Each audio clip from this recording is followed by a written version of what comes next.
Hi, I'm Paul Standell. I'm in Vieux, Carre at the King's Head in Islington. I play the role of Ty McCool, and I'm having tea with Wilma. Essentially, I left drama school a few years ago. I was quite lucky when I first left in that I worked continually for about 6 or 7 months and did play at the Fringe. I went on tour for a couple of months and I did a small new musical about the life of a boxer. And then I went and retrained as a personal trainer, which is one of the things I do during the day. So actually I only moved back to London to pick this back up in March. Really started auditioning again late May, June. This was actually one of the first auditions I had back, and it was either by great luck or judgment that I happened to meet Robert and the rest of them, and everything seemed to fall into place quite nicely. And it's, as I say, it's great for me to be able to come back straight in at this kind of level of work, and I consider that a great honour. The first time we met Robert, the director, was definitely one of the easiest auditions I think I've had in terms of how comfortable and relaxing that was, and how at ease it was, and how just, you know, that's actually why you go to auditions, because there's a great chance that you can do something special and that you can share what you love to do with someone. And I think I used to get maybe a bit too het up about auditioning and think, oh my god, oh my god, oh my god. And then you kind of lose the sense, well actually this could be just a great opportunity to share what I do with someone, and you know, what's the worst that can happen with that? If you've done the work and you've put some time and effort into it and you constantly strive to be better, sometimes you'll be right for it, sometimes you won't, and that's okay. And yeah, so that's kind of that. The piece is essentially a semi-autobiographical Tennessee Williams play, mainly focused around a nameless writer who moves to this boarding house in New Orleans, 722 Toulouse Street in New Orleans to be precise, and fundamentally really about the people he meets within the house and how that affects him and how he develops and moves on through that.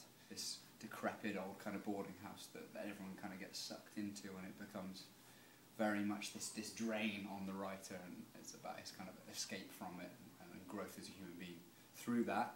I think the cast are pretty much universally outstanding in it, and it's a ridiculous honour to be kind of amongst the rest of them. And so for that reason alone, even if everything else was bad, I'd quite happily watch most of this cast read the yellow pages. So let alone when they're given something as great to work with as a Tennessee Williams script. Slightly geeky.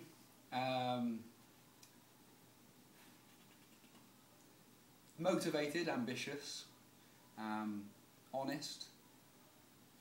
One more, I think that gives me.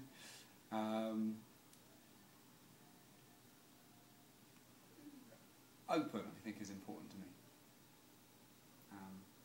I think they're probably 5 of the principles that I aim to be, and would certainly hope that most of the time they come across. I'm sure I fall short on some of them sometimes, but ultimately that's kind of who I see myself as and who I try to aspire to be. During our warm-up, you'll see me bouncing around quite a lot, getting told off for taking my shirt off far too often, and all those kinds of things. I also, before we go on stage, I'll tend to stick on a certain few select songs to kind of get me in the right place. You may also see me flick my collar and do a few kind of little bits and pieces. Yeah, there's a few kind of little ticks. I like spending a bit of time just actually in the physicality of certainly for this, of Ty, just to kind of get that sense of where he is and what he does. And he's drunk quite a lot of the time, well, at least drunk. And so, if you were to see me backstage, you'll see me kind of slumped, leaning on things, and kind of vaguely conscious, moving around. I like it. certainly for this play, I think, depending on what you're doing, obviously, will affect quite a bit, but the audience are very much part of this piece. Especially when they're as close as they are to the action, there's no getting away from it. It adds to that claustrophobia of the piece and of the boarding house. It adds to the heat, which is a big part of, it's set in New Orleans, so it is going to be hot, and you certainly don't have to act that it's hot in here. It does get very warm.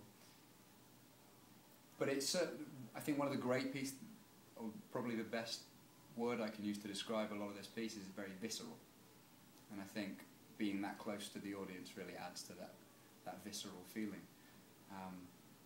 And it isn't something whereby I don't think you should be too removed from these characters. I think this works well when you're almost a part of their lives, because they're not so dissimilar. I think we recognise parts of ourselves in pretty much all of them. I certainly do anyway. Maybe that says more about me. So it is intimate. It might be nice to have a touch more space around some of the bits and pieces, but there's no getting away. You can see faces and things, especially in the front row, which, depending on how they seem to be reacting to it, you try not to think about it. You try to kind of don't stare at the audience, but you are aware they're there. It's hard to kind of get away from. But you also, that means it's quite fun if you get the sense that it's going well and they're responding. You can see it, or you can not so much see it, but you can definitely feel it. It's hard to kind of get away from, because they're so close that if they're paying any sort of attention, they'll definitely be feeling something. It's always interesting to see what people take away from an experience, because sometimes when you're in it, it can be difficult to truly stand back from it. Your perspective is always affected by your position in things. And I spend a lot of time right here.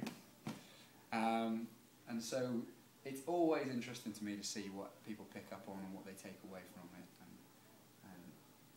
and little kind of points like that, which you do hear from some people, and some people are horrified. I remember hearing a few gasps, which is always an interesting one. I heard one guy laugh one time, which again probably says more about him, but it's always interesting to see how people respond to this. Well, actually, the other night, right, I come on and I have to do my fun naked thing, and I was supposed to come on a sheet. My underwear is supposed to be set kind of down there, and we were backstage waiting to go on. We just got given beginners for the second act, and Sam, who plays Jane opposite me, was poking something with her foot, and I kind of wonder what she was poking at. I think it was put on my clothes from something else. And I looked down and I was like, I swear that looks a lot like my underwear. And I was just about to go on, so I leant down and I picked them up, and sure enough, it was my underwear that was supposed to be sat here. So, and the bang then went for us to come on, and about 5 seconds after that. So, had I not grabbed that, I don't know what I'd have planned on doing, because I'm supposed to kind of get dressed in them in part of the scene. So, I'd have either been hanging out naked for an obscenely long period of time, which I don't think would go that well. It's one of the more interesting experiences to see how other actors cope when things go wrong, and you can see the fear in their eyes. It's always an enjoyable experience. Maybe that's just me being me.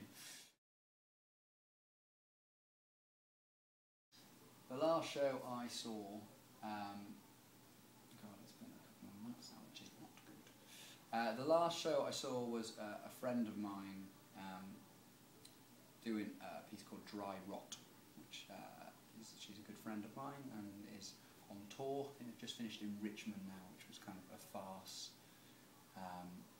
1950s farce, essentially, which is every bit as 1950s farcical as you would expect it to be. Before that, no, that's not true actually. I went and watched, that's not true at all, why did I forget? I went and watched the RSC's production of Julius Caesar, because a friend of mine's in that as well, which was, yeah, it was an interesting take on it, and it kind of has rightly been getting a lot of praise. I personally love variety in roles. It's been a while since I've done any kind of Shakespearean production, so that'd be whether it's something like Orlando and Nancy Like It, or which could kind of play with those things. Everyone always wants to play Hamlet, that's nothing new.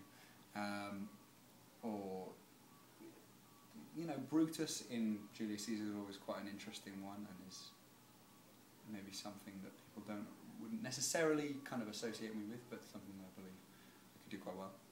I'm reasonably cerebral. I read a lot of boring, well I say boring, I find them fascinating, but kind of biochemistry books, and I almost study philosophy, and I very much believe in bettering my body and my mind, so I would like to do a character where I get to explore that side of myself a little bit more than necessarily just physicality. That's probably where I'd want to go next, I think. So whether it's, you know, Michael Frayn or something kind of like that would be interesting to me. I think some of the most interesting roles haven't been written. I think that's what makes them interesting sometimes.